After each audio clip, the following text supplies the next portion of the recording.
When you've been at the top of the galactic food chain for 400 years, you start to feel like you've seen it all. Every time a new species showed up to the Galactic Council, they all had the same starstruck, wide-eyed look. For Ambassador Keithal, the whole routine was getting painfully dull. He'd watched this exact scene play out a dozen times. Their clunky, outdated ships would limp into the special newbie docking bays, the ones kept for species who hadn't earned their stripes yet. He figured today would be just another repeat, but he had no idea how wrong he was. Because today, the humans were arriving. A species that had managed to bounce its first little signal into space just 50 years ago. In the grand timeline of the galaxy, that's not even a blink. Keithal's own people, the Valoran hegemony, had been zipping between stars for over 100,000 years. The terrifying Kree Dominion? They'd been conquering their piece of the galaxy for double that time. Heck, even the newest member, the Tassari Collective, had a respectable 20,000 years of history. And these humans, with their laughable 300 years of space travel, seriously thought they deserved a seat at the main table. 300 years. The idea was so ridiculous that Keithal almost chuckled, but it was just too sad to be funny. He turned from the star-dusted view to look at the other ambassadors. All 12 of them, the galaxy's heaviest hitters, were huddled in small groups, whispering. Some looked bored out of their minds, others wore faint, mocking smiles. Not a single one of them was worried, and why would they be? The humans were basically toddlers who'd stumbled upon a box of matches. Their tech was a joke, their ships were agonizingly slow, and their weapons were little more than pea shooters. The intel was crystal clear. Human ships used basic fusion drives and were protected by simple energy shields. They knew absolutely nothing about manipulating gravity, folding dimensions, or quantum tunneling. In short, they were predictable.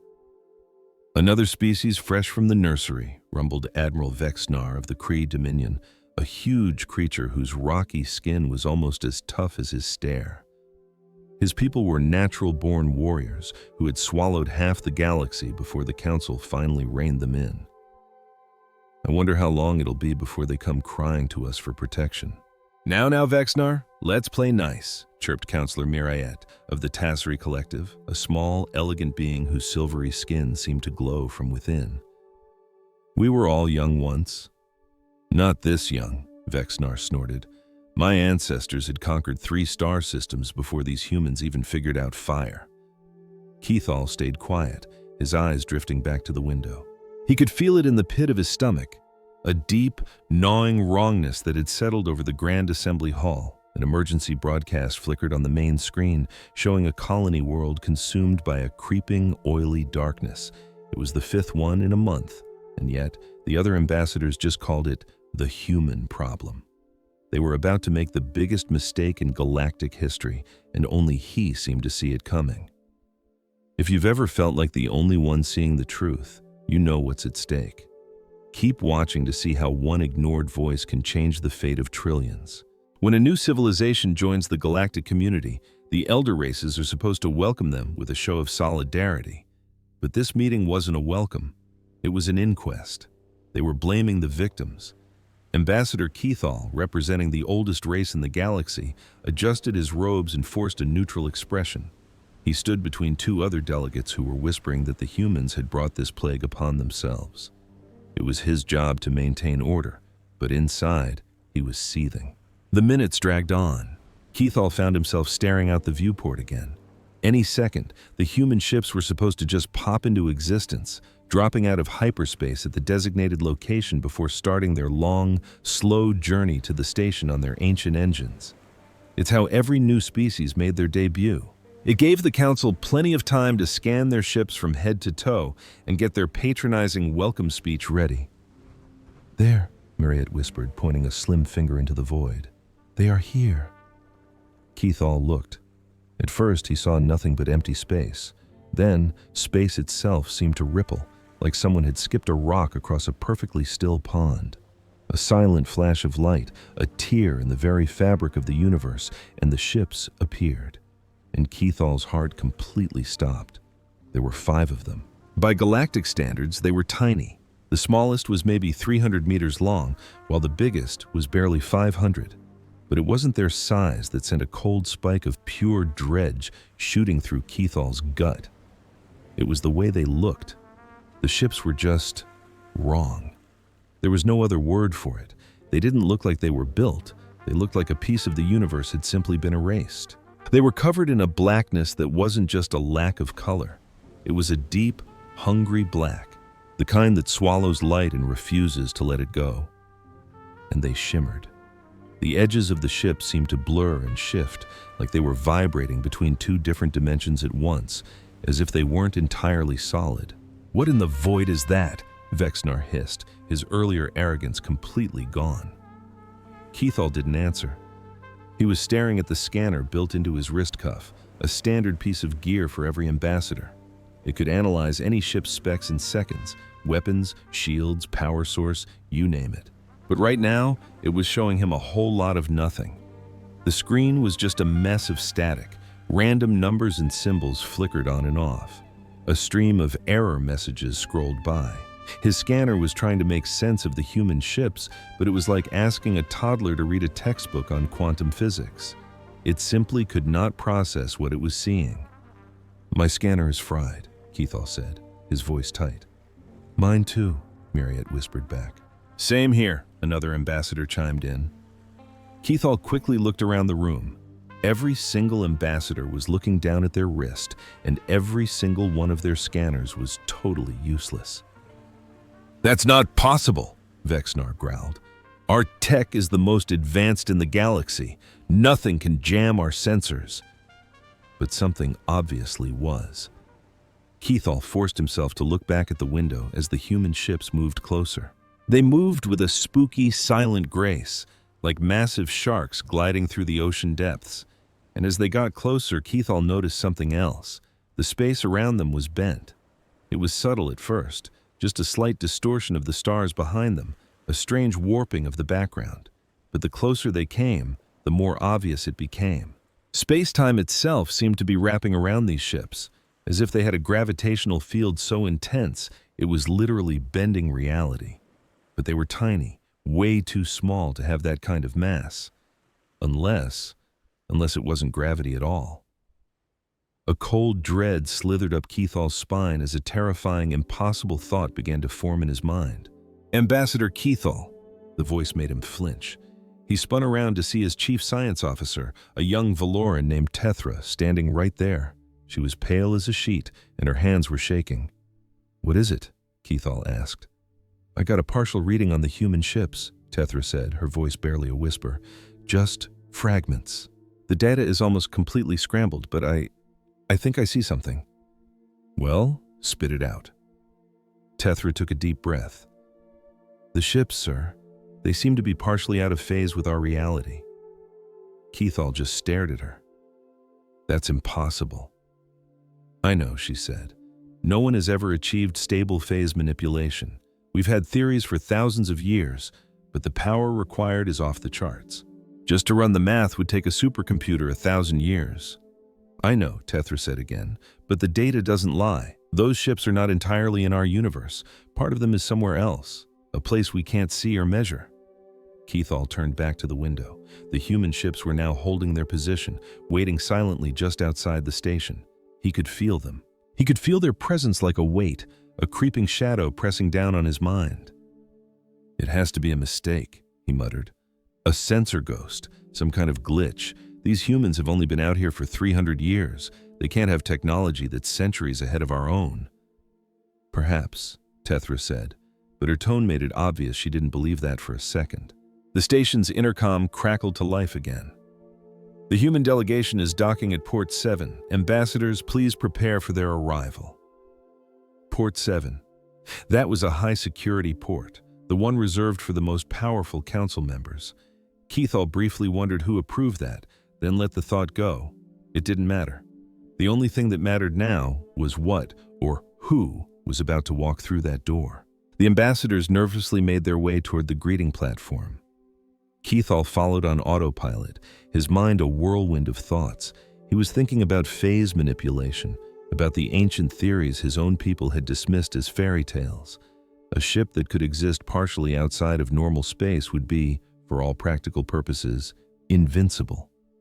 Weapons would just pass right through it. Imagine spending your whole life running from a monster, only to find out there's a whole universe full of them. What if your only defense was a secret so terrible you couldn't share it with anyone? Stick around to see how 5 ordinary humans handle a room full of aliens who think they're in charge. Keithall tried to shake the impossible thoughts from his head. He was a logical being, a diplomat of the highest order, but the readings, or lack thereof, from the human ships were unsettling. The humans were a young, primitive race. They couldn't possibly have technology that stumped the most brilliant minds in the galaxy. As the doors to Port 7 slid open with a soft hiss, the entire chamber fell utterly silent. When the 5 humans stepped into the grand hall, several of the alien dignitaries nearly burst out laughing. They were wearing simple, dark suits, the kind you'd expect on a junior accountant. They were so soft-looking. No sharp claws, no armored plating, no fearsome markings. They looked like a strong gust of wind could knock them over, just as the initial scouting reports had suggested. But the woman at their head was another matter entirely. She was tall for her species, with gray hair pulled back in a severe, no-nonsense bun. Her eyes were a deep, dark brown, and they held a chilling calmness, the kind of quiet you only see in someone who has faced absolute horror and lived to tell the tale. The way she carried herself, with an unshakable, quiet confidence, screamed that she had stared into the abyss and made the abyss blink first. As her gaze swept across the room, it fell on Keithall, and for a split second, he saw something flicker in her eyes.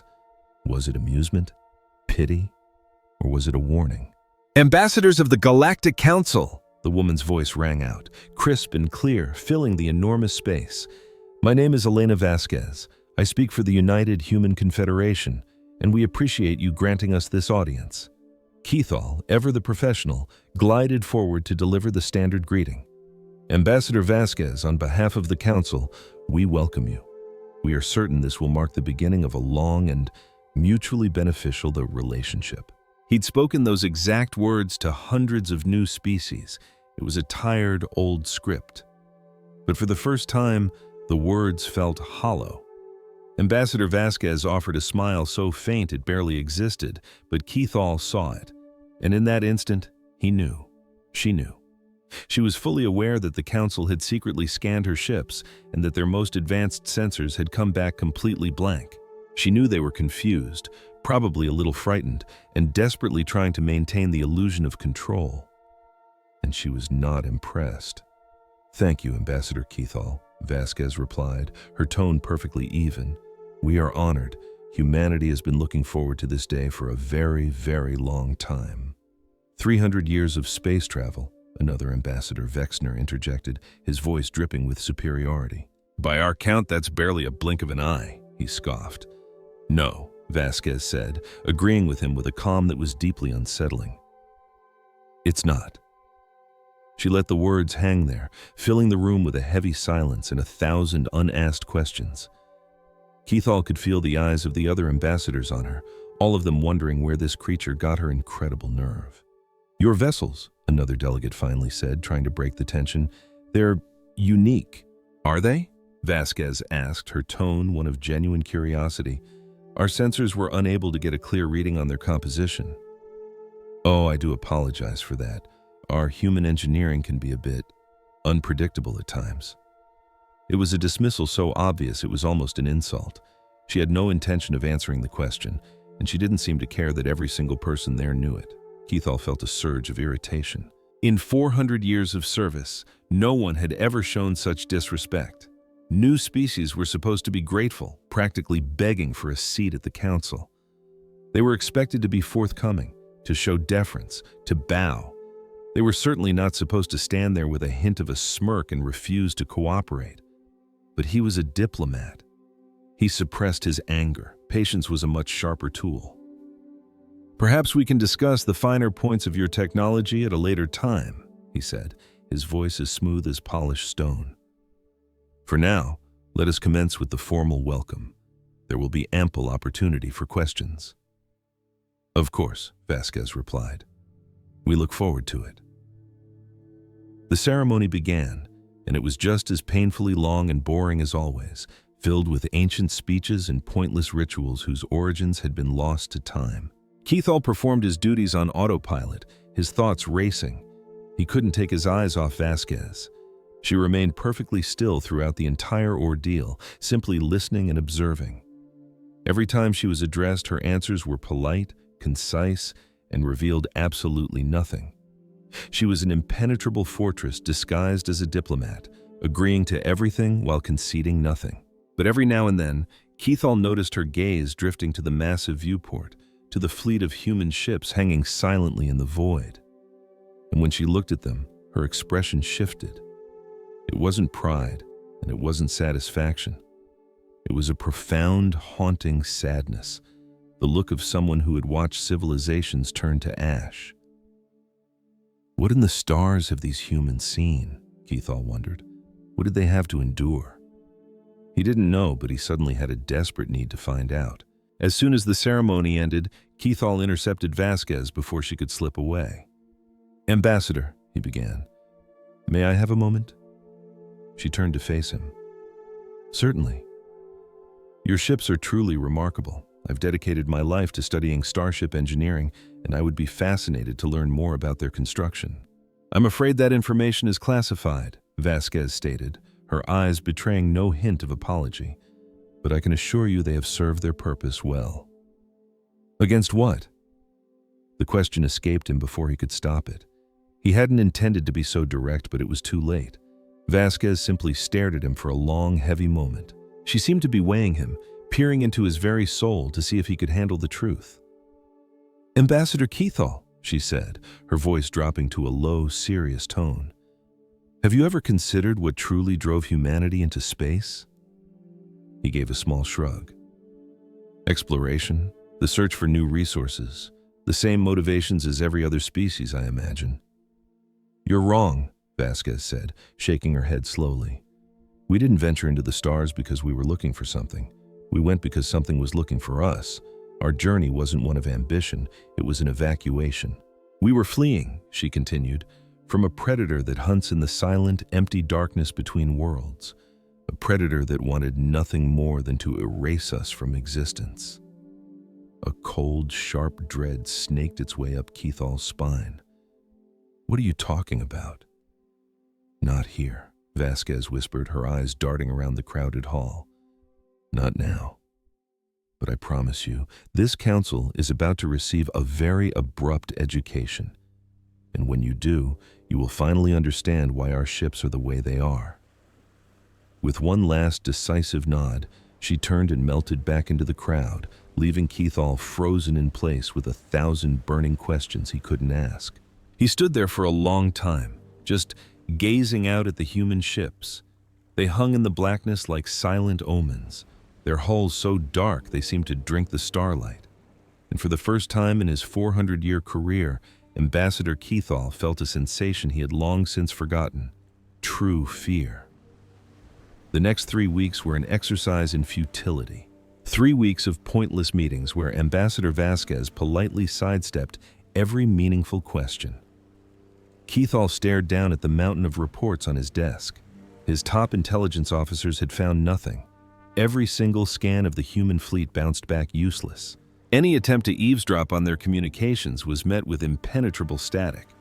They had even tried to bribe members of the human delegation, only to be politely but firmly turned down. The humans were an enigma, a locked box, and the council's patience was wearing dangerously thin. "This is a disgrace!" Admiral Vexnar bellowed, storming around Keithall's office, his armored scales rattling with fury. "We offer these upstarts a place in our council, lucrative trade agreements, our protection, and they won't even tell us what their ships are made of." "They haven't refused to answer," Keithall pointed out calmly. "They have merely deferred the question." "It's the same thing," Vexnar snapped. "No," Keithall replied. "It is not." He leaned back, steepling his 3-fingered hands. "A refusal is a direct answer. What the humans are doing is far more calculated. They aren't just being secretive, they are hiding something, something truly massive." "Then we'll make them show us what it is." Keithall eyed the furious admiral. And how precisely do you propose we do that? Vexnar flashed a wicked grin, revealing rows of sharp predatory teeth. The Kree Dominion has an ancient tradition, he hissed.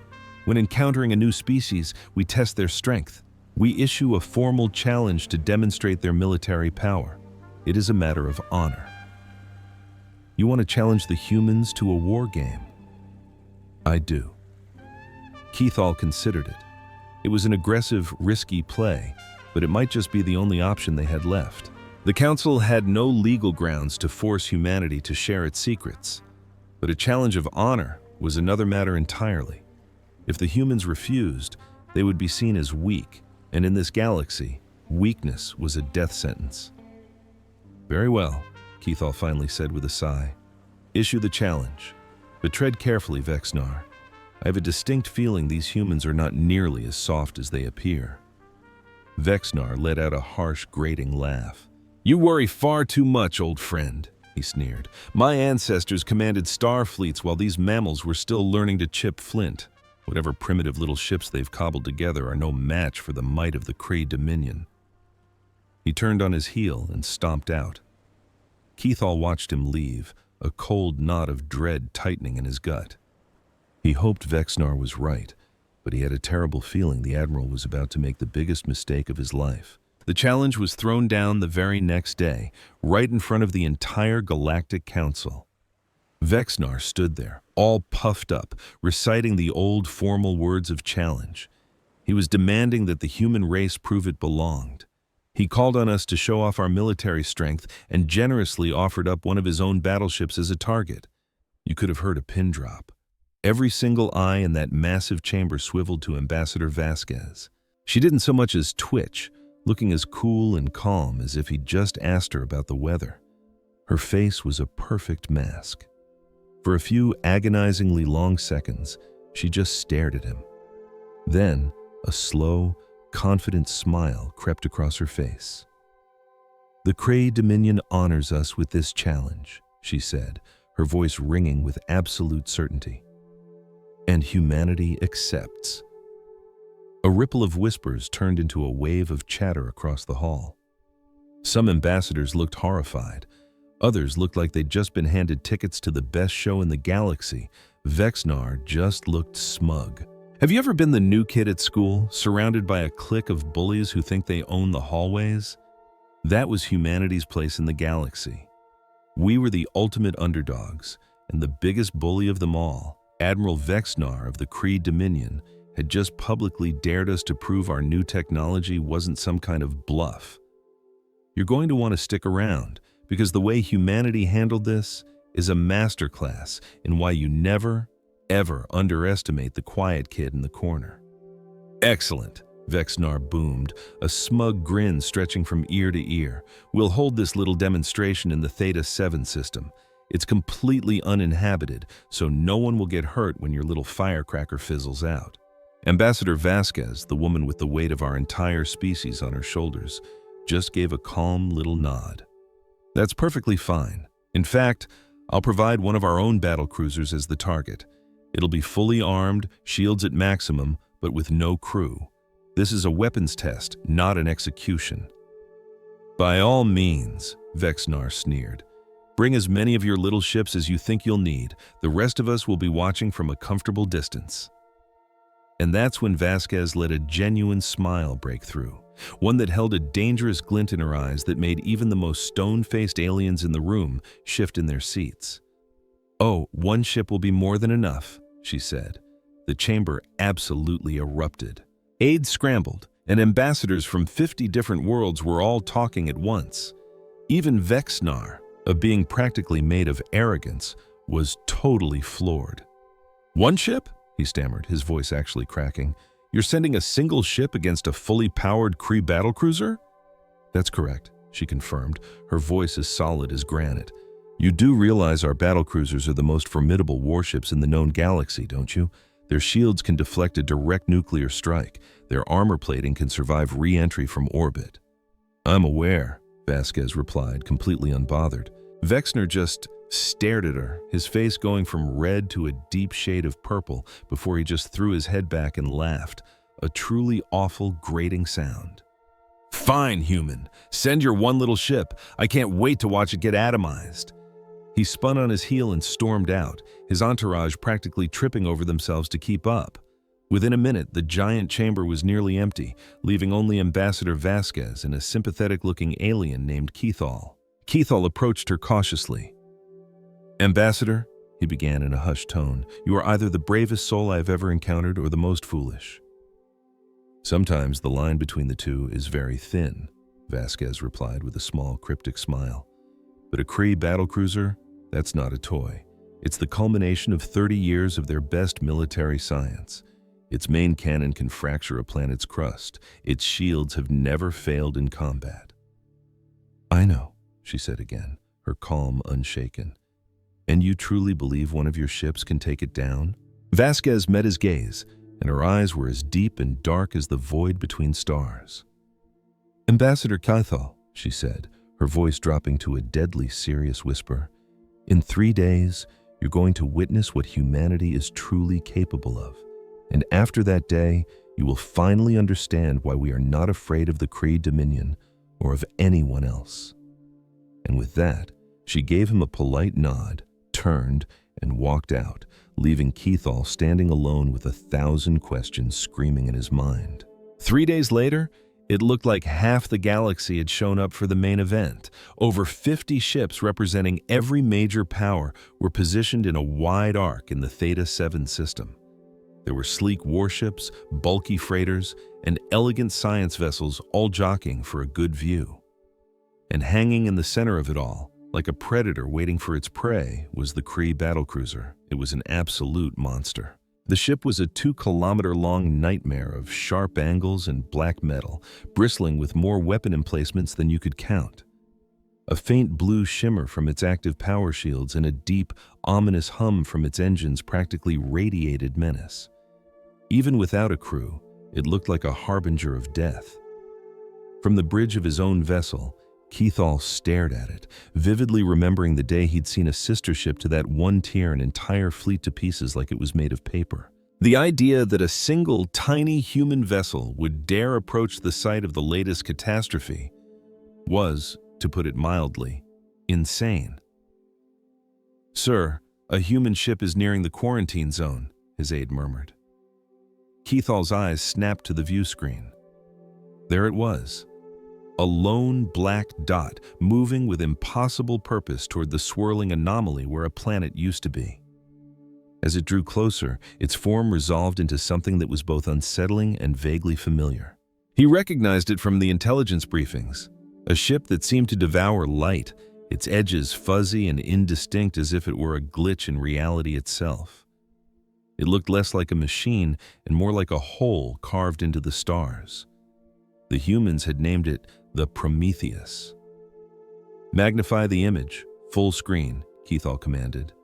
As the ship filled the monitor, that same chilling, unnatural feeling from the briefings washed over him again. It was a deep, primal wrongness that made the fine hairs on his arms stand on end. The ship wasn't even that large, maybe 400 meters long, a rowboat next to the Kree dreadnought. Its hull was perfectly smooth, with no visible weapon ports, no missile tubes, not even a single shield emitter. It looked serene, almost defenseless. But Keithal was old and wise enough to know that the most dangerous predators are the ones that don't need to look threatening. "Attention, all vessels. This is Admiral Vexnar," a smug voice crackled over the open channel. "The show is about to begin in 60 seconds. I recommend you all maintain a safe distance. We've already notified the humans that we won't be conducting any rescue operations when their ship is turned into shrapnel." Keithal could actually hear the other Kree officers chuckling in the background. To them, this was just entertainment. They were all just waiting for the primitives to embarrass themselves in front of the entire galactic community. But Keithal wasn't laughing. He just stared at that small, dark ship and held his breath. 30 seconds. The Prometheus drifted forward, silent and steady. 15 seconds. Keithal's hand was clamped on the command rail so hard his knuckles had turned white. He could feel his heart thumping against his ribs. He had no clue what was about to happen, but it felt like he was watching the turning of a page in the history books. 10 seconds. The Prometheus came to a dead stop. It just hung there in space, facing the monster. The giant and the dwarf, the walking arsenal and the empty vessel. 5 seconds. Keithall drew one last shaky breath. Begin. For a moment, absolutely nothing happened. The universe was silent and still. The battlecruiser just sat there, its shields humming with unimaginable power. The Prometheus was just a dark, quiet shape. And then, the space immediately surrounding the battlecruiser began to ripple. At first, it was barely perceptible, a faint shimmer that warped the starlight behind it, making Keithall wonder if his old eyes were playing tricks on him. But the bizarre effect grew stronger, twisting and distorting the space around the ship like it was taffy.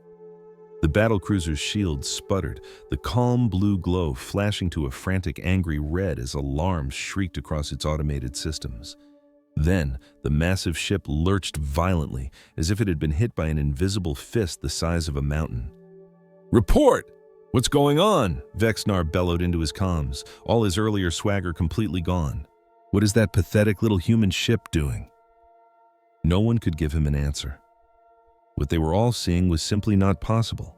It violated every known law of physics. The human ship, the Prometheus, hadn't fired a single laser. Not one missile had launched, no plasma torpedoes, nothing. It just sat there, silent and dark, wielding some unseen, impossible force that operated on a level of science they had never even dreamed of. The battlecruiser's shields collapsed. They didn't just flicker and die, they caved in on themselves, imploding as if a giant cosmic hand had simply squeezed them into non-existence. The blue glow vanished, leaving the colossal warship completely naked and vulnerable. "That's impossible," one of his officers whispered in awe. But the true nightmare was only just beginning. The hull of the battlecruiser began to buckle and twist, folding in on itself like a crushed aluminum can. Metal screamed and tore apart in the dead silence of space. Huge cannon turrets were snapped from their moorings like they were made of plastic. Entire engine nacelles ruptured in silent bursts of fire and light. This incredible war machine, the absolute pinnacle of Cray engineering, the product of 30 years of brilliance, was being wadded up into a ball of scrap metal. He'd witnessed suns explode and worlds tear themselves apart, but in all his days, he had never seen anything as chillingly methodical as this. The warship was simply shrinking. 2 kilometers of the galaxy's most advanced battle alloy folded down to 1. 1 kilometer became 500 meters. The vessel was imploding, crushed by a power that was actively rewriting the laws of physics. All the while, the human ship, the Prometheus, hadn't budged an inch. It just hung there in the void, a silent, dark silhouette, watching as it unraveled the most feared warship in the known galaxy. Then, as quickly as it began, it was over. Where the colossal battlecruiser once floated, there was now a flawless, tiny sphere of hyper-compressed metal, no larger than a personal shuttle.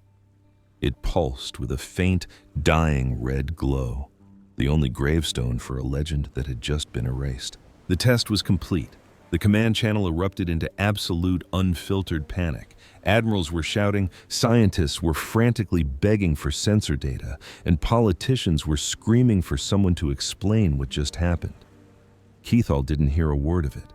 His eyes were glued to that tiny metal marble, his brain struggling to accept the impossible truth. The Prometheus hadn't fired a weapon. It had weaponized reality itself. It had reached out across the vacuum of space and simply commanded the atoms of the warship to become better acquainted. It could manipulate the very forces that bind the universe together. And that's when a strange, forgotten detail from an old intelligence brief surfaced in Keithall's mind. Human ships had been detected existing slightly out of phase with normal space-time.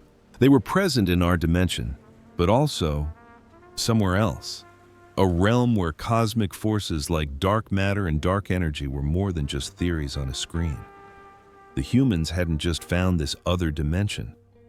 They had conquered it. They had turned the fundamental building blocks of creation into a tool of war. If they could do that to a battleship, what could they do to a planet or a star? A cold that had nothing to do with the vacuum of space crept down his spine. Ambassador Keithall. The voice belonged to Vasquez, speaking on his private channel. Her face materialized on his screen. She appeared composed, but a profound sadness swam in her eyes, as if this overwhelming victory gave her no pleasure at all. "I hope the demonstration was illuminating," she said, her voice soft. Keithall could barely find his voice. "How?" "For far too long, your council has viewed humanity as either a danger or a naive child," Vasquez stated. "We are neither. We want peace, but we learned a hard lesson a long time ago. You can't have peace unless you have the power to protect it. Never mistake our quiet resolve for weakness. The universe has a way of teaching that lesson to everyone, sooner or later." Her screen went black, leaving an echo of stunned silence that rippled through the entire fleet. Humanity had just put the galaxy on notice. A dead silence had fallen over the entire fleet. All the smug jokes, the arrogant posturing, it all vanished.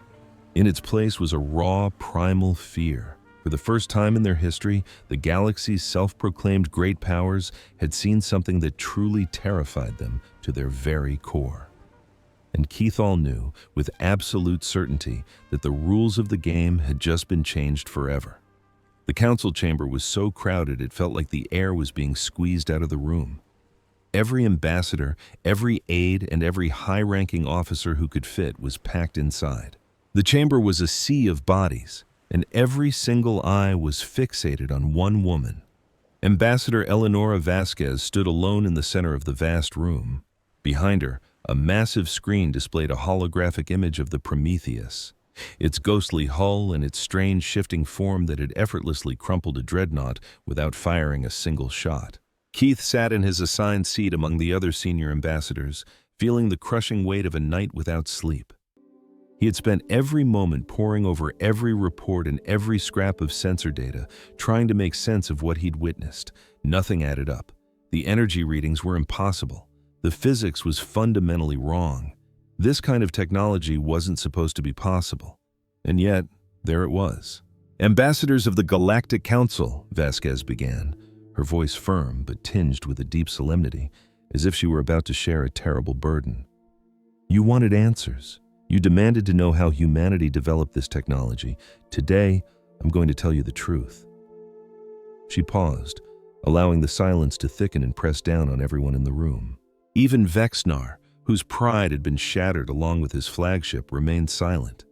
He just stared at her, his eyes burning with a cold, undiluted hatred. 217 years ago, Vasquez said, her voice softening slightly, humanity made contact with extraterrestrial life for the first time. It wasn't the peaceful meeting we had always imagined. It wasn't a gathering of equals, and it certainly wasn't an exchange of knowledge. She touched a control on her lectern, and the image on the screen changed. A wave of cold dread washed over Keithall. The picture showed something wrong. A creature that looked as if it were sculpted from a patch of the night sky, a tear in the fabric of reality given a monstrous form. It moved and twisted in ways that defied the laws of physics. It seemed to possess too many angles, too many dimensions that folded in on themselves. Just looking at it for more than a second gave Keithall a pounding headache. "We call them the Umbra," Vasquez said, her voice now barely a whisper. "They exist in the dark matter substrate that holds our reality together. They aren't made of atoms like us. They don't exist in our dimension. They inhabit the void between the stars, the 95% of the universe that we all assumed was empty." A ripple of shock and horror spread through the chamber. Dark matter was supposed to be a theory, the invisible cosmic glue that kept galaxies from spinning apart. It was a concept you studied from the safety of a lab, not a place where things actually lived. No one had ever seen it, let alone encountered a creature made from it. "The Umbra found us by accident," Vasquez went on. "Our very first primitive spacecraft emitted energy signatures that were unique and, to them, incredibly loud. They attracted the wrong kind of attention." She pressed another control. The image changed to a beautiful blue and green world, covered in swirling white clouds and cities that glittered like diamonds. "Earth," she said softly. "Our home." First contact was on September 15, 2187. Vasquez's voice became hard as steel. Imagine this. A scout from that dark dimension appeared near our moon. It was curious. It observed us, trying to figure out what we were. Her tone grew colder. But the Umbra don't think like we do. They have no concept of life being sacred. To them, our entire physical universe is just crude, unworthy. We were nothing more than ants in a terrarium, a curious little project but completely beneath their respect. The hologram shifted again. It was Earth, but something was horribly wrong. A dark, creeping stain was spreading across the planet's surface. Cities blinked out one by one. Entire continents went dark. The Umbra attack was instantaneous and came without any warning, Vasquez stated. They poured out of their dimension from dozens of points all at once. Our weapons were completely ineffective against them. Our shields might as well have been made of paper. You see, they exist in a dimension slightly out of sync with our own, which let them attack us from angles that simply shouldn't exist in our reality. Keithall stared at the horrifying images. The destruction was absolute. He had seen wars in his long career, but never anything like this. This wasn't a war. This was an extermination, Vasquez continued, her voice now flat and devoid of any emotion. In the first 24 hours, we lost 3 billion people. By the end of the first week, half of our species had been wiped out. Our military was annihilated. Our governments had collapsed. We were facing total extinction. She paused, letting the devastating weight of her words settle into the stunned silence of the room. But humanity did not break, Vasquez declared. We endured, and then we started to fight back. The image changed one last time, revealing a laboratory. Scientists were working with a frantic energy, assembling strange machines and running impossible experiments. The Umbra made one critical mistake, Vasquez explained. When they attacked, they left behind microscopic traces of their technology. Tiny fragments of dark matter, bits of their own equipment that had fallen out of phase and into our dimension. We gathered every single piece we could find. We studied them. We reverse-engineered technology from beings that should have been forever beyond our comprehension. That's impossible, someone whispered from the crowd. Keithall didn't see who it was. You can't reverse-engineer something you can't even understand. We didn't understand it, Vasquez conceded. Frankly, we still don't, not completely, but we learned just enough. Enough to build ships that could partially phase into dark space, enough to create weapons that could actually harm creatures made of dark matter, enough to survive. She looked across the chamber, her gaze sweeping over the silent faces. Her eyes met Keithall's, and he saw something in them that startled him.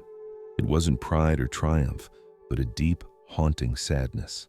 The war lasted for 53 years, Vasquez said. 53 years of fighting an enemy we could barely perceive.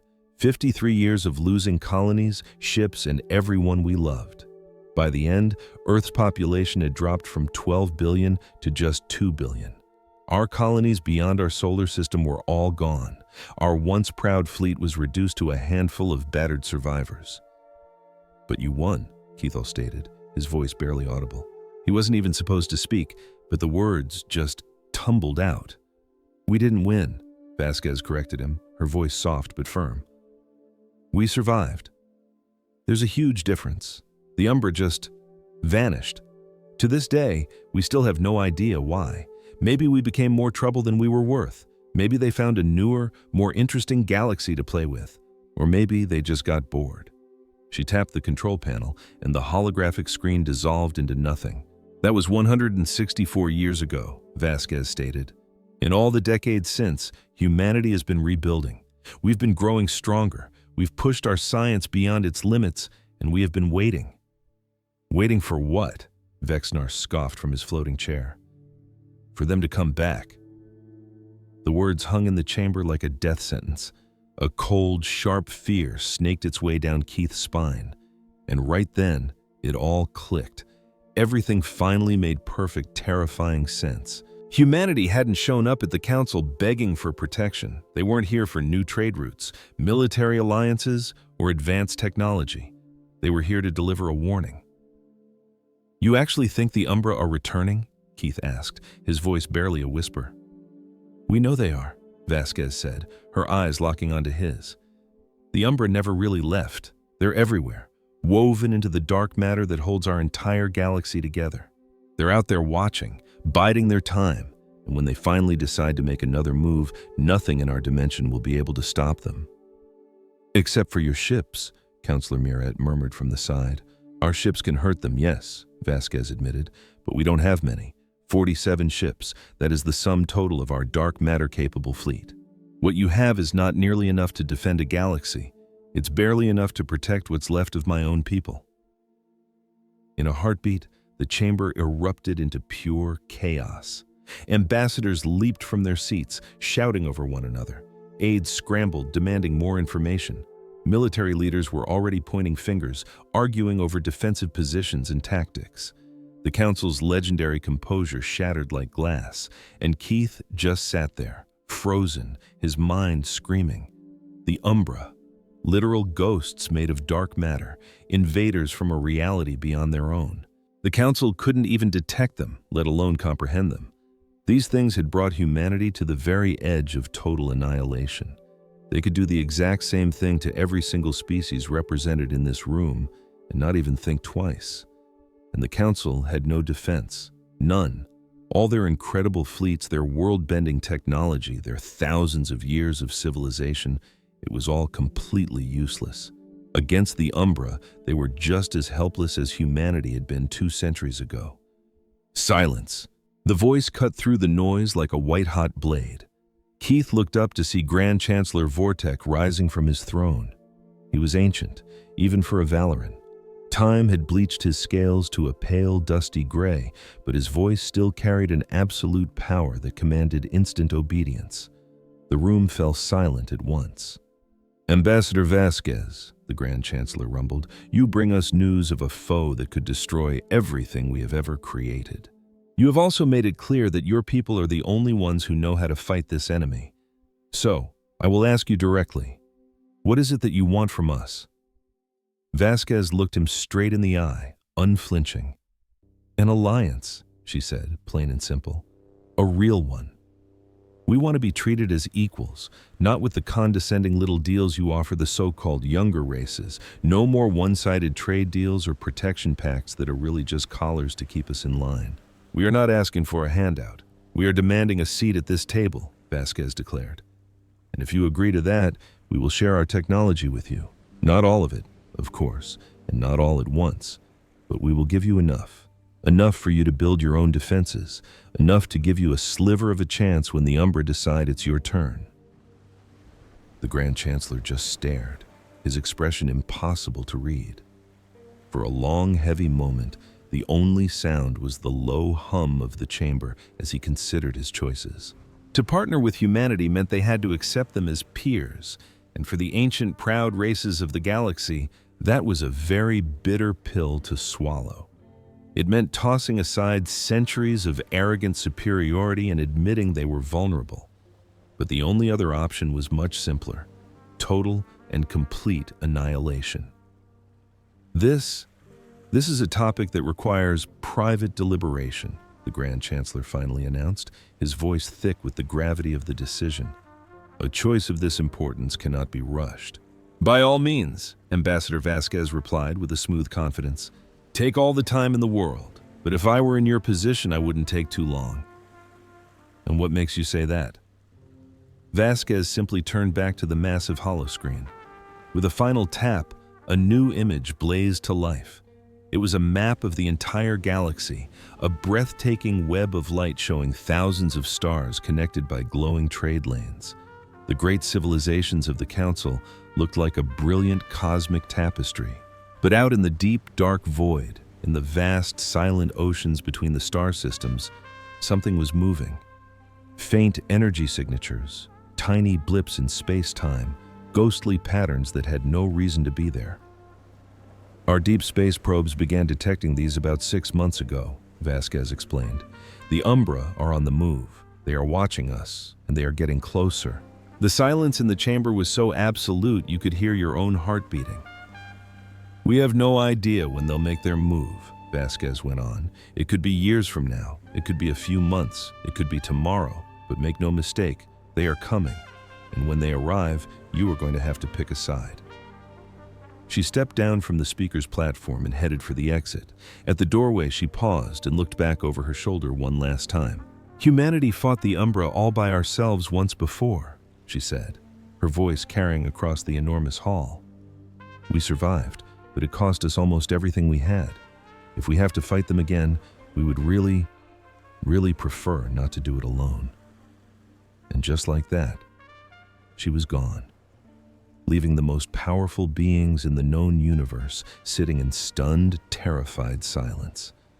Keith stared at the map where the dark, shadowy blips seemed to pulse, like a predator getting ready to pounce. He thought about his own family, his homeworld, and every civilization he had sworn an oath to protect. All of them could be wiped out by monsters from another reality, creatures that the galaxy's most advanced species couldn't even see. Their only hope for survival was to beg for help from a race they had always treated like noisy children. The universe was so much stranger than Keith had ever imagined, and a whole lot more frightening. And humanity, the underdog that everyone had been foolish enough to look down on, might just be the only thing that could save them all.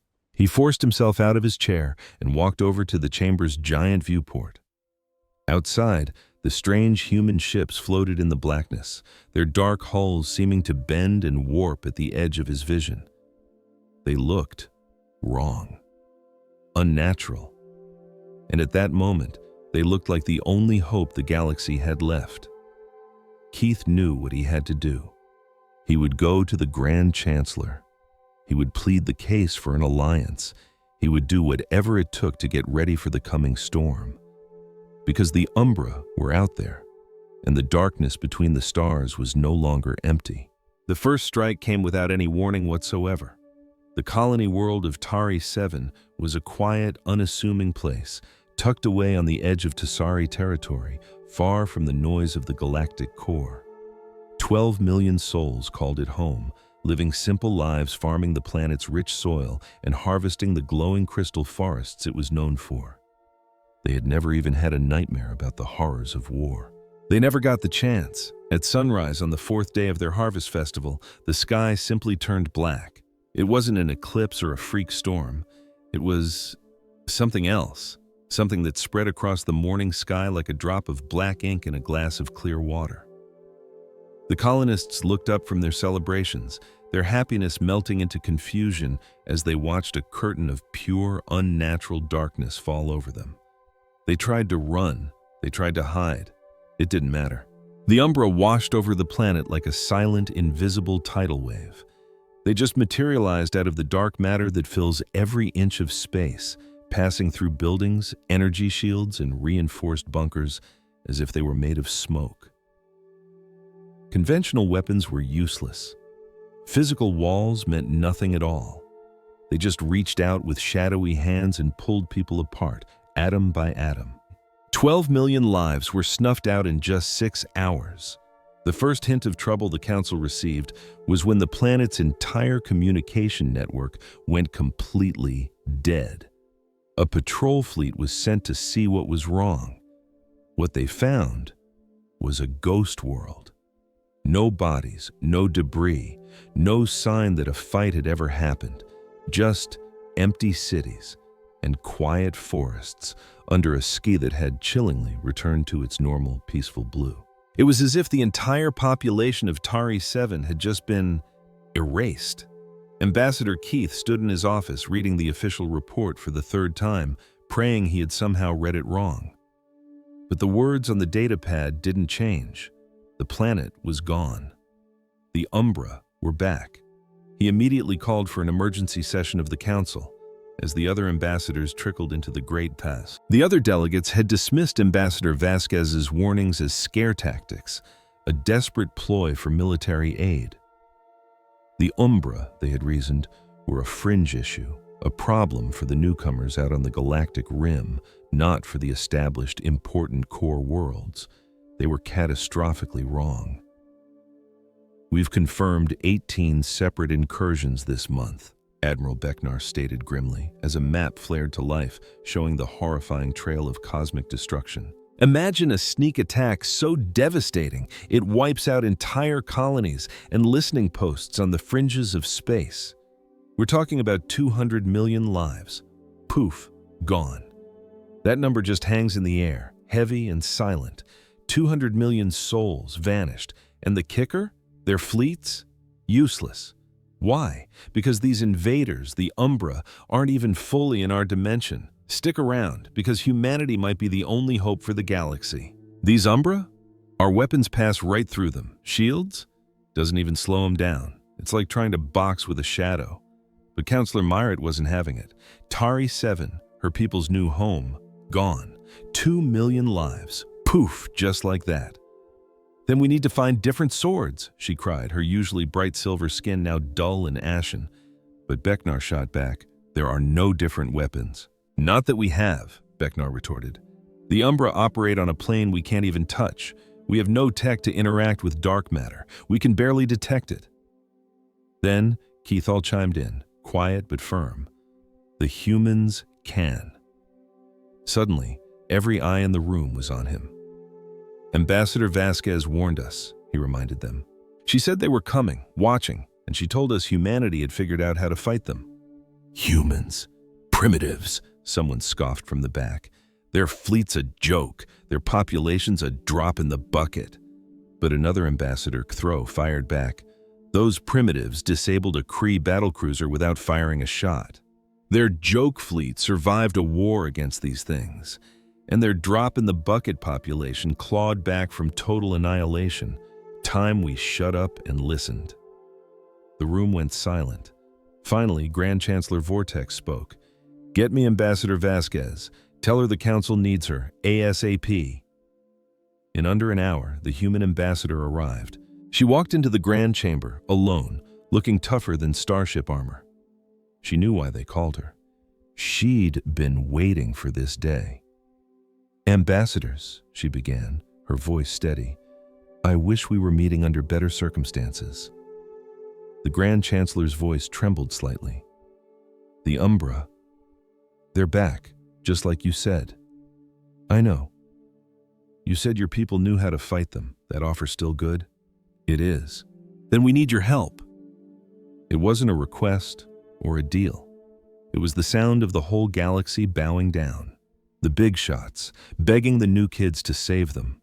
Ambassador Vasquez looked around the room, soaking in the panic, desperation, and crushed pride of beings who'd never known fear. We will help, she confirmed. But there are conditions. Anything, the Chancellor blurted out. First, right now, humanity's a full, equal member of this council. No more sidelines, no more being ignored. We get an equal vote, effective immediately.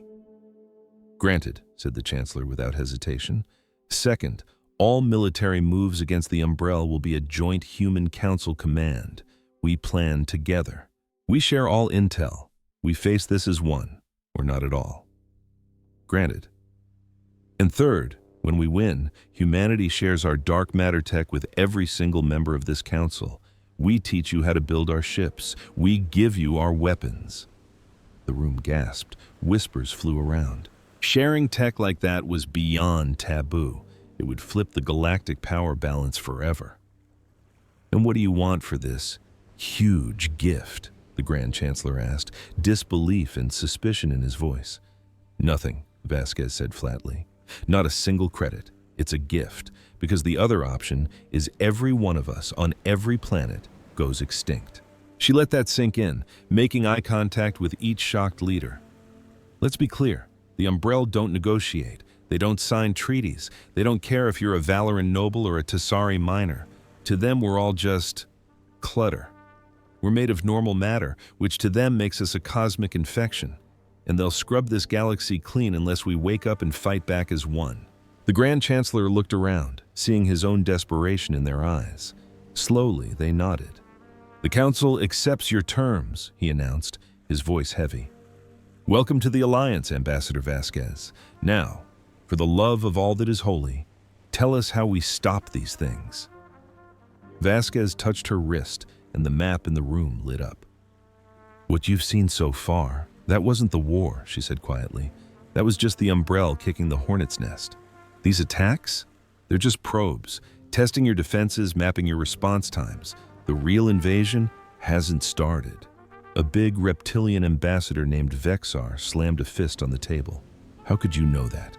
Vasquez looked at him, and he saw a weariness that seemed ancient. Because we've lived this. This is how they started their war against us. Small strikes on isolated colonies. They want to scare you, make you panic. And when they sense you're about to crack, they'll come down with a force you can't imagine. So where will they hit? Vexar growled. We don't know for sure, but we have guesses. Vasquez pointed to key star systems on the map. These are the galactic choke points. Control these, you control travel in this area. If the Umbrella want to paralyze the galaxy, they'll hit here. Then we fortify them, Vexar bellowed. We will, Vasquez agreed. But you need to get this. You can't win a normal war against the Umbrella. Your fleets are amazing, powerful. But against dark matter creatures, your weapons are like spitballs against a battleship. The council was angry. Then what good are our navies? Someone shouted. They'll be your people's salvation, Vasquez answered. They'll run evacuations. They'll buy us time. She pointed to the human fleet. My ships will do the heavy lifting. We're the only ones who can hurt the Umbrella. But we need your fleets to run interference, pull civilians from the fire, and hold the line while we go on offense. Vexar's scales tightened. You want the mightiest fleets in the galaxy to be a diversion. I want your mighty fleets to be legends, Vasquez countered, her voice silencing the room. The people you save will sing songs about your crews for 1,000 years. They'll remember that when the darkness fell, you held it back. Vexar stared, his fury fading into respect. He nodded. Tell us our orders. The next 6 months were hell. The Umbrella hit them hard. They took out fueling depots and comm relays. They ambushed patrols and erased research outposts. They shimmered into reality and vanished just as fast. The galaxy had never seen such a terrifying enemy. But this time, the alliance didn't break. Human ships, black and sleek like panthers, flew with the Council's silver cruisers. They fought battles in warped dimensions that would shred a normal ship. And slowly, they pushed the shadows back. Ambassador Keithall watched the reports flood his terminal. He saw the casualty lists grow. He saw systems go dark, while others were saved just in time. He watched the human ships take hits that should have destroyed them. Their crews fought with a brutal determination because they'd stared into the abyss and spit in its face. They'd faced the end once before and wouldn't let anyone else suffer that fate. Ambassador Keithall. A junior officer stood in his doorway. Keithall looked up. What is it? It's the humans, sir. They've called an emergency meeting. They said they've found a way to win. Keithall was on his feet instantly. A plan. After 6 months of just surviving, the humans had a plan to end it. Where? The main war room. Ambassador Vasquez is waiting. Keithall sprinted through the station, past tense officers and diplomats speaking in hushed tones. The recycled air was thick with tension, the feeling of a final, terrible storm about to break. The Umbrella strikes were hitting harder and faster. There was no doubt they were building up to one final devastating blow that could shatter the galaxy.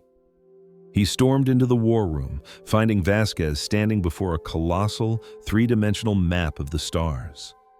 The Alliance's top military minds were huddled around her, including Vexar, whose armored form was so rigid he looked like he might crack. Even the usually glowing Ambassador Merritt was there. Her silver skin turned a dull, exhausted gray. A dozen other commanders he'd argued with for months now stood side by side, united by their grim reality. Ambassador Keithall, Vasquez acknowledged him with a sharp nod. Glad you could make it. Your officer said you found a way to win this, Keithall said, getting right to the point. Vasquez refocused on the star chart, which zoomed into a lonely patch of space at the galaxy's rim, a place so forgotten it didn't even have a name.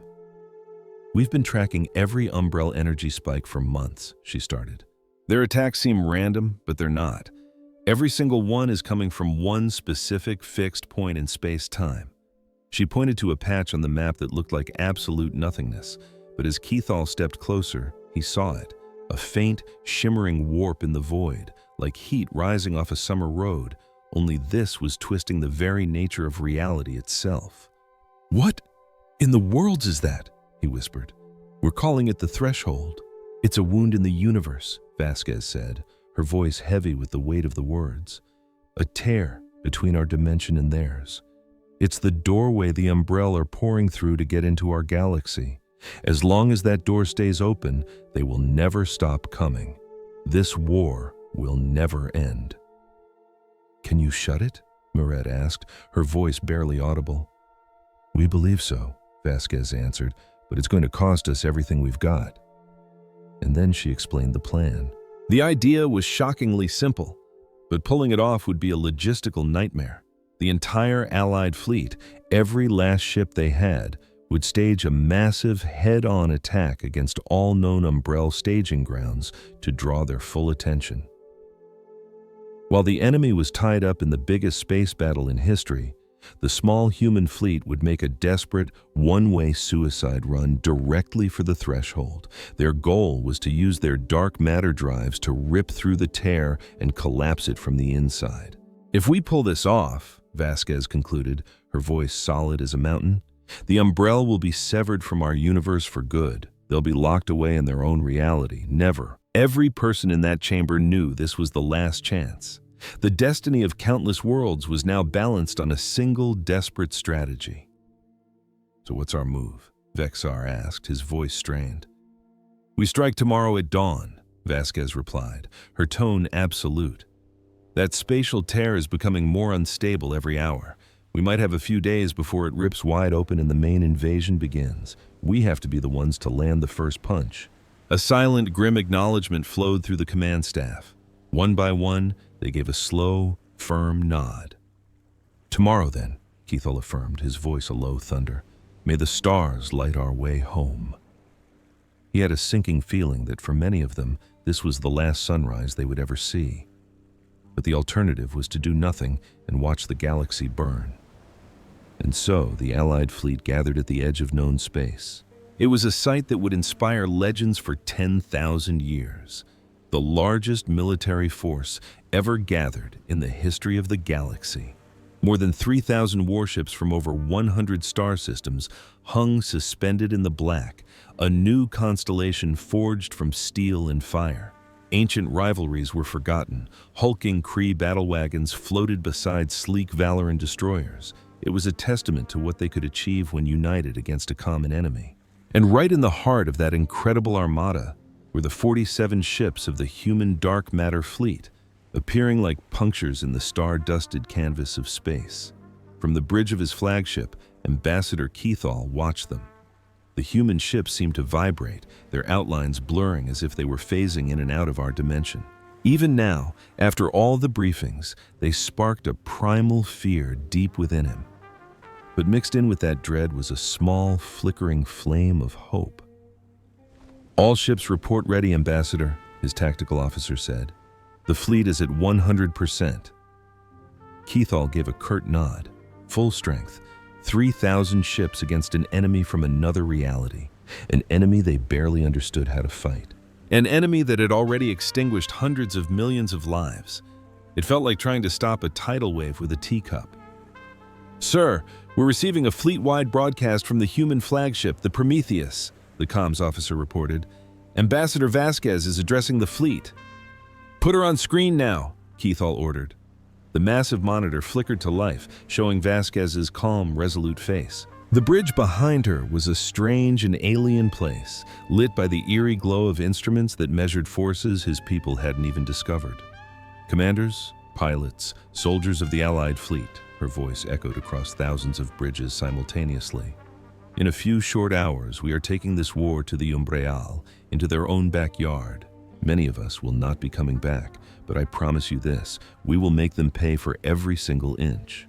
She let that sink in, her gaze so fierce it felt like she was making eye contact with every soul listening. 200 years ago, humanity stood against the Umbrella alone. We had no allies. We didn't have this technology. We had no logical reason to think we could win, but we fought. We survived because we refused to be erased. We survived because we chose to stand and fight when all hope was gone. Her voice rose, filled with an unbreakable certainty. We survived because we believe that life, all life, is worth defending. But today, we are not alone. Today, we stand with the greatest civilizations this galaxy has ever known. Today, we are going to show the Umbriel what happens when the lights and the darkness decide to fight back. She raised her clenched fist, a gesture Keithal had never witnessed, but he understood its meaning perfectly. To those who will not see another sunrise, I salute your courage. To those who live to tell the story of this day, I envy your honor. And to the Umbriel who thought they could snuff us out, I just have one thing to say. You picked the wrong galaxy. The screen cut to black. A profound silence hung over the fleet for a single, charged moment. Then, from 3,000 ships, a cheer erupted. It wasn't a sound of fear. It was the sound of pure, unadulterated defiance. Keithal felt that fire catch in his own soul, a feeling he thought had been extinguished centuries ago. He was 400 years old, far too ancient for such passions, or so he'd thought. All ships, he commanded, his own voice now ringing with a newfound energy across the fleet channel. Advance on my signal. The entire armada moved as one, a single colossal predator stirring from its slumber. An hour later, the threshold registered on their sensors. You couldn't see it with the naked eye, conventional instruments couldn't detect it, but the human ships could, and they painted the target for the rest of the fleet.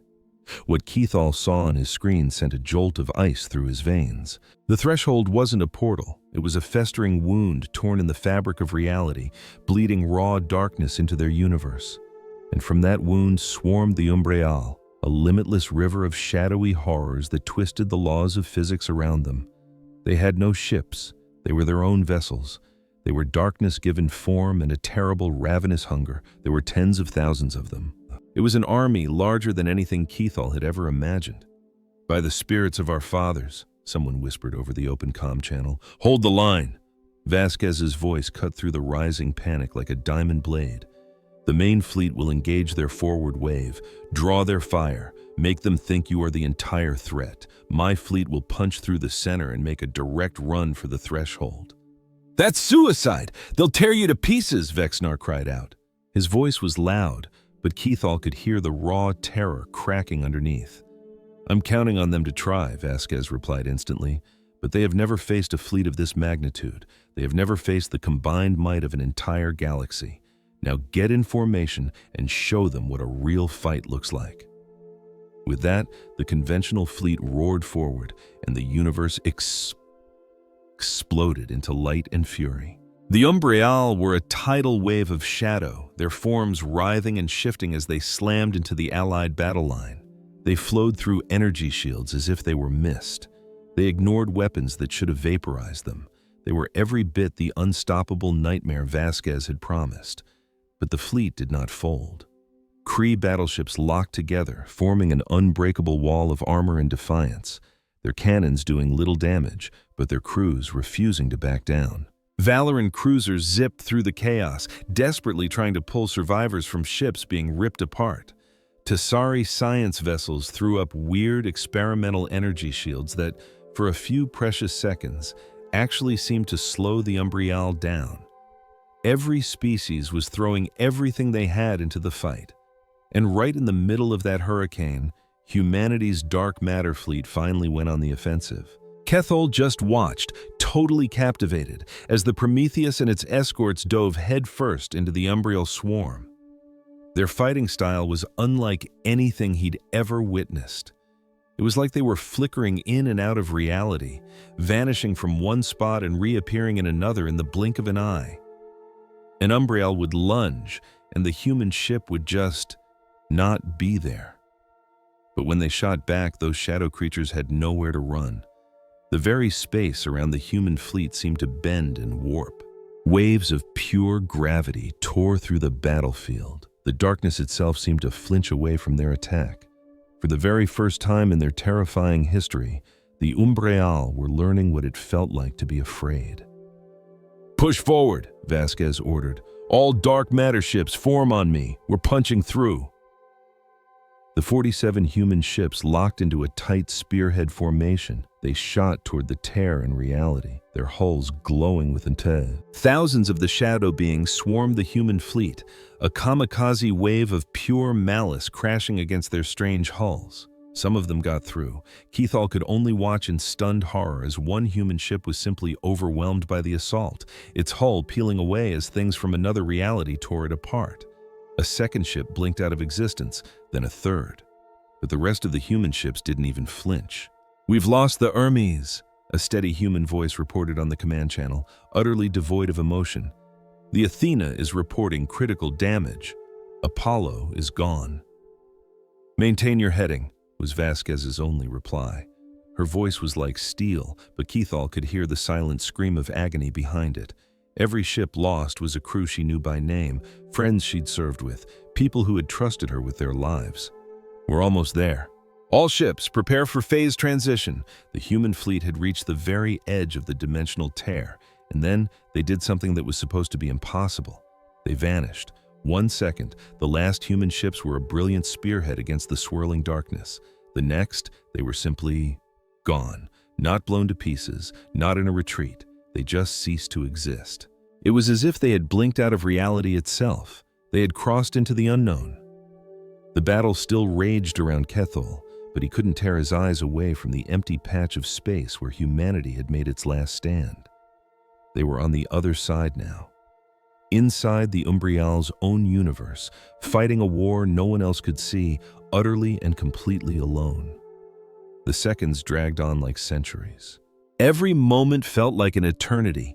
The Allied fleet was fighting hard, but for every single Umbrial ship we managed to destroy, they took out a dozen of ours. We were on the brink of total collapse, and the enemy could smell it, pushing their advantage with a terrifying, hungry focus. Then, just when it felt like all hope was lost, something changed. The gigantic tear in space, the gateway they were pouring from, started to flicker. The endless flood of shadow creatures sputtered, and across the battlefield, the Umbrial ships lost their perfect coordination, their attacks becoming sloppy and confused. "What in the stars is going on?" a pilot yelled over the comm system. But Keithall couldn't speak. He was glued to his screen, watching the unbelievable unfold. The portal was closing. It began slowly, the edges of the cosmic wound pulling inward as if healing itself. The stream of enemy warships thinned to a trickle, and then it just stopped. The gateway was sealing. "They actually did it!" Keithall breathed out, his voice choked with pure disbelief. "The humans, they're shutting it down from the other side." A massive, ragged cheer erupted across the comms channels of the entire fleet. Pilots who had been bracing for their own deaths watched in stunned silence as their attackers began to falter, their shadowy forms wavering before dissolving into nothingness. The Umbrial that remained in our dimension were now completely cut off from their source of power. They were stranded. They were vulnerable.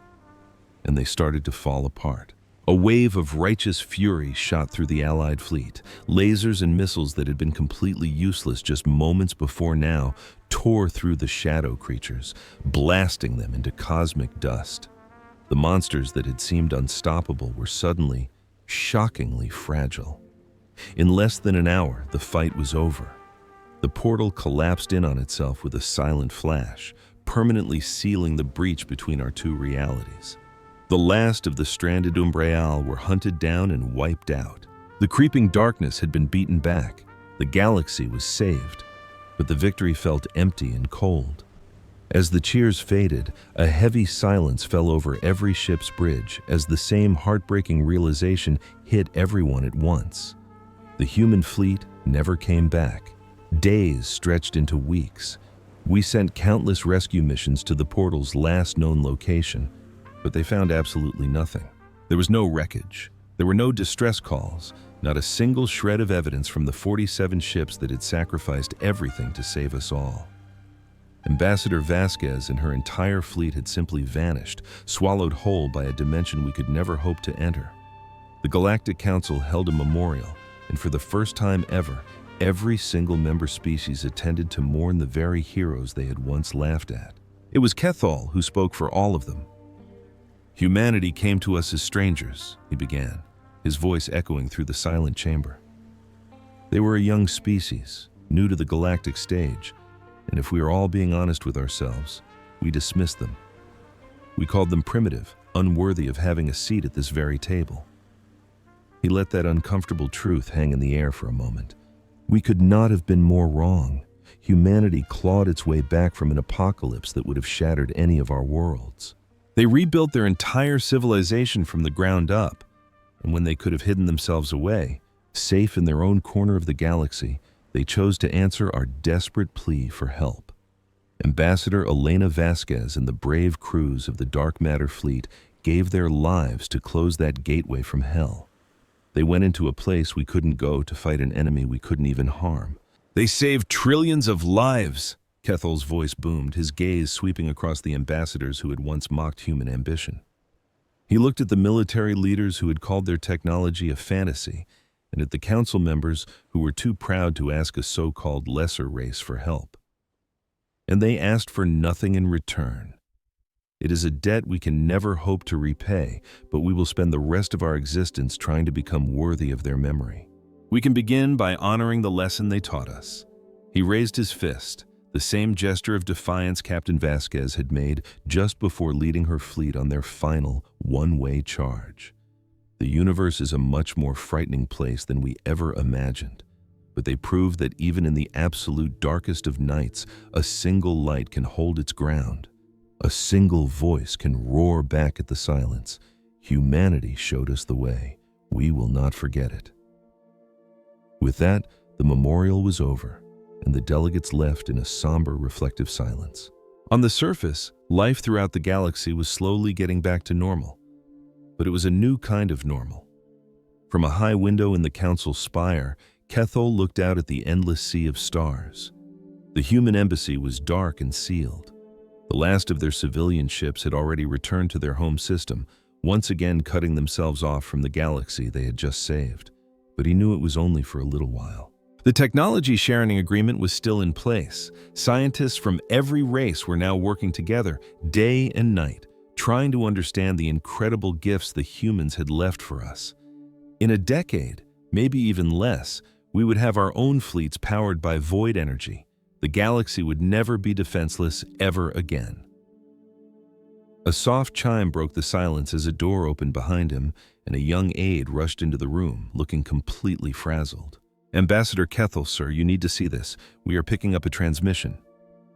"From where?" Kethel asked, not even bothering to turn around. "That is just it, sir. We have no idea. The signal is not originating from normal space. Our long-range sensors cannot get a fix on its origin." A chill ran down Kethel's spine. "Put it on the main screen. Now!"